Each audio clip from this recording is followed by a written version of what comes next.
নমস্কার, আমার নতুন একটি ব্লগে আপনাদের সবাইকে স্বাগত। আমার আগের ভিডিওতে আপনারা তো দেখেইছেন আমাদের কুর্তির অবস্থা খুবই খারাপ হয়ে গিয়েছে। কাদায় ধুলোয় আমাদের কুর্তির রঙই চেঞ্জ হয়ে গিয়েছে। কুর্তি আমাদেরকে পুরী ঘুরিয়ে নিয়ে এসেছে। এবার ওকে পরিষ্কার করার দায়িত্ব তো আমাদেরই। বাপি আর ভাই বলেছিল বাপি আর ভাই ফেরার পর করতে, কিন্তু সুমন আগেই করবে আর একাই করবে। ফেসবুকে আর ইউটিউবে আমরা এই হ্যাকটা দেখেছিলাম, তাই নিজেরাই অ্যাপ্লাই করে দেখলাম সত্যি সত্যি এটার কোনো কাজ হয় কি না। যদি হয় তাহলে ভবিষ্যতে যখন আমরা বেড়াতে যাব তখন আমাদের এটা কাজে লাগবে। আলুর রস কোলগেট ঘষে দিলে নাকি কাঁচিতে জল আর দাঁড়ায় না, সেটাই পরীক্ষা করে দেখছিলাম। তবে কোলগেট দিয়ে দেখিনি, শুধু আলুর রস দিয়েই দেখেছিলাম।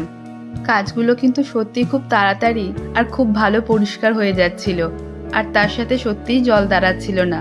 বাইরে থেকে এবং ভিতর থেকে বেশ স্পষ্ট দেখা যাচ্ছিল কাছে। আর এটা যে সত্যিই কাজ করবে এটা আমরা ভাবিনি, কিন্তু কাজটা যখন করছে সত্যিই খুব ভালো হয়েছে। ভবিষ্যতে আমাদের অনেক কাজে লাগবে। মাঝে মধ্যেই তো আমরা কুর্তিকে নিয়ে ঘুরতে বেরিয়ে পড়ি, আর তখন রাস্তাতে বৃষ্টিও আসে আর গাড়ি চালাতে অসুবিধেও হয়। এটা আমাদের জানা রইল, ভবিষ্যতে আমরা ব্যবহার করব। আমাদের কুর্তির অবস্থা কতটা খারাপ সে তো দেখতেই পাচ্ছেন, ভিতরেও অতটাই খারাপ হয়েছে। সুমন এটা একাই পরিষ্কার করেছে, ভিতরে এবং বাইরে। আর পরিষ্কারের পর আমাদের কুর্তির লুকটাই চেঞ্জ হয়ে গিয়েছে।